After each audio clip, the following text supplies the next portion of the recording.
प्रभु तेरी वाणी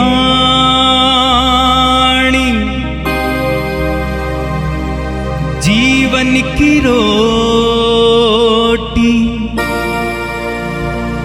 नयनों की ज्योति,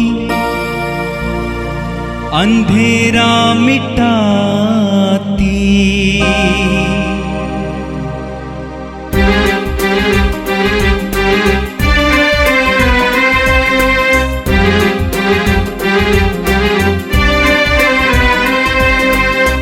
प्रभु तेरी वाणी जीवन की रोटी, नयनों की ज्योति, अंधेरा मिटाती। प्रभु तेरी वाणी जीवन की रोटी, नयनों की ज्योति, अंधेरा मिटाती। वाणी वाणी वाणी वाणी वाणी पवित्र है, शाश्वत है, जीवन का मन्ना है। 8 अगस्त शनिवार। पहला पाठ नबी हबक्कुक का ग्रंथ, अध्याय 1 पद संख्या 12, अध्याय 2 पद संख्या 4। हे प्रभु, क्या तू प्राचीन काल से मेरा परम पावन अमर्त्य ईश्वर नहीं है? हे प्रभु, तूने अपनी दंडाज्ञा को पूरा करने के लिए उस खलदेई जाति को नियुक्त किया है। हे हमारी चट्टान, तूने हमें दंडित करने के लिए उसे खड़ा किया है। बुराई तेरी पवित्र आँखों में गड़ती है, अन्याय तुझसे नहीं देखा जाता, तो तू दुष्टों का विश्वासघात क्यों सहता है? जब वे धर्मियों को निगल जाते हैं तो तू यह देखकर क्यों चुप रहता है? तू मनुष्यों के साथ ऐसा व्यवहार करता है मानो वे समुद्र की मछलियाँ हों अथवा रेंगने वाले जीव जंतु जिनका कोई स्वामी नहीं। खलदेई उन्हें कटिया से निकालता, जाल से खींच लेता और टोकरे में जमा करता, तब वह उल्लसित होकर आनंद मनाता है। अपने जाल की पूजा करता और अपने टोकरे को धूप चढ़ाता है, क्योंकि इसके सहारे वह शिकार फंसाता और अपनी जीविका चलाता है। क्या वह सदा अपनी तलवार खींचकर निर्दयतापूर्वक राष्ट्रों का वध करता रहेगा? मैं अपनी चौकी पर खड़ा हो जाऊंगा, मैं चार दीवारी पर चढ़कर प्रतीक्षा करता रहूंगा कि प्रभु मुझसे क्या कहेगा और मेरी शिकायतों का क्या उत्तर देगा। प्रभु ने उत्तर में मुझसे यह कहा, जो दृश्य तुम देखने वाले हो उसे स्पष्ट रूप से पाटियों पर लिखो, ताकि सब उसे सुगमता से पढ़ सकें, क्योंकि वह भविष्य का दृश्य है जो निश्चित समय पर पूरा होने वाला है। यदि उसमें देर हो जाए तो उसकी प्रतीक्षा करते रहो, क्योंकि वह अवश्य ही पूरा हो जाएगा। जो दुष्ट है वह नष्ट हो जाएंगे, जो धर्मी है वह अपनी धार्मिकता के कारण सुरक्षित रहेगा। यह प्रभु की वाणी है। संत मत्ती के अनुसार पवित्र सुसमाचार, अध्याय 17 वाक्य 14 से 20 तक। जब ये लोग जनसमूह के पास पहुंचे तो एक मनुष्य आया और यीशु के सामने घुटने टेक कर कहने लगा, प्रभु, मेरे बेटे पर दया कीजिए, उसे मिर्गी का दौरा हुआ करता है, उसकी हालत बहुत खराब है और वह अक्सर आग या पानी में गिर जाता है। मैं उसे आपके शिष्यों के पास लाया, किंतु वे उसे चंगा नहीं कर सके। यीशु ने कहा, रे अविश्वासी और दुष्ट पीढ़ी, मैं कब तक तुम्हारे साथ रहूं? कब तक तुम्हें सहता रहूं? उस लड़के को यहाँ ले आओ। यीशु ने अबदूत को डांटा और वह लड़के से निकल गया। वह लड़का उसी घड़ी चंगा हो गया। बाद में शिष्यों ने एकांत में यीशु के पास आकर पूछा, हम लोग उसे क्यों नहीं निकाल सके? यीशु ने उनसे कहा, अपने विश्वास की कमी के कारण। मैं तुमसे कह देता हूं, यदि तुम्हारा विश्वास राई के दाने के बराबर भी हो और तुम इस पहाड़ से कहो यहां से वहां तक हट जा, तो ये हट जाएगा और तुम्हारे लिए कुछ भी असंभव नहीं होगा। ये प्रभु का दिव्य सुसमाचार है। ख्रिस्त प्रभु की जय।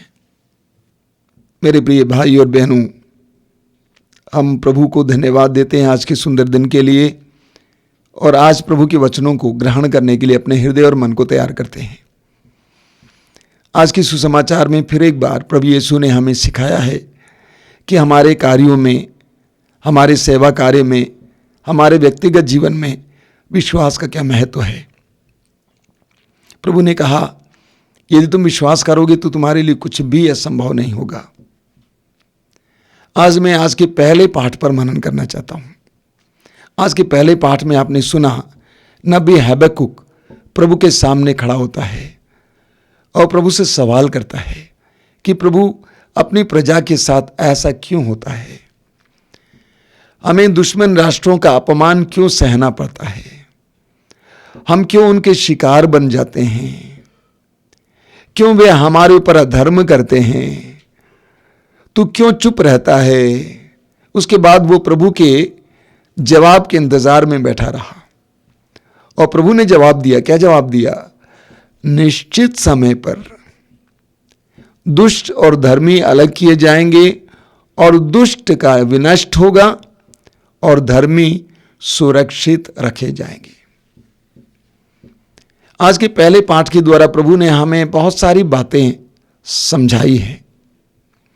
सबसे पहले प्रभु हमें समझाना चाहते हैं हमारे व्यक्तिगत जिम्मेदारी के बारे में। प्रभु ने नबी हबक्कुक को जवाब दिया, लेकिन यह नहीं कहा कि मैं अपनी प्रजा को बचाऊंगा, बिल्कुल नहीं, सुरक्षित रखूंगा। प्रभु ने कहा दुष्ट विनष्ट हो जाएगा और धर्मी उसकी धार्मिकता के कारण बच जाएगा। व्यक्तिगत जिम्मेदारी पर प्रभु ने जोर दिया है। आप पढ़ेंगे एजेकियल के ग्रंथ के अध्याय 18 वाक्य 30 में प्रभु कहते हैं, मैं सबका, हर एक का उसके कर्म के अनुसार न्याय करूंगा। मैं हर एक का उसके कर्म के अनुसार न्याय करूंगा, इसलिए कि वो इस्राएली हैं, यहूदी हैं, मेरी प्रजा हैं। मैं उनको नहीं बचाऊंगा, बल्कि उनके कर्म के अनुसार मैं उनका न्याय करूंगा। तो प्रभु कहते हैं कि दुष्ट और धर्मी को अलग किया जाएगा। वास्तव में हमें न्याय के दिन के बारे में भी सुसमाचार में पढ़ने को मिलता है। मत्ती के सुसमाचार के अध्याय 25 में हम पढ़ते हैं कि धर्मी और अधर्मी अलग अलग किए जाएंगे, और धर्मी के लिए स्वर्ग राज्य, ईश्वर के राज्य का दरवाजा खोला जाएगा, वचन में बताता है।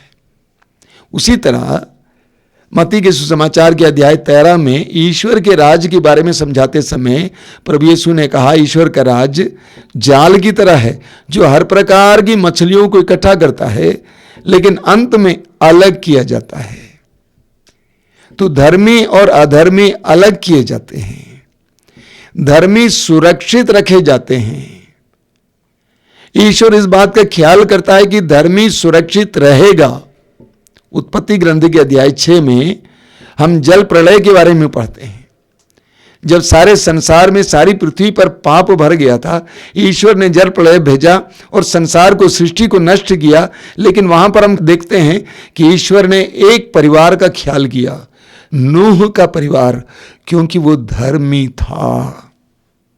ठीक इसी तरह हम पढ़ते हैं उत्पत्ति ग्रंथ के अध्याय 19 में, जब ईश्वर ने सोदोम और गोमोरा 2 नगरों को नष्ट किया, तो एक परिवार को वहां से बचाया, लोत का परिवार, क्योंकि वो धर्मी था।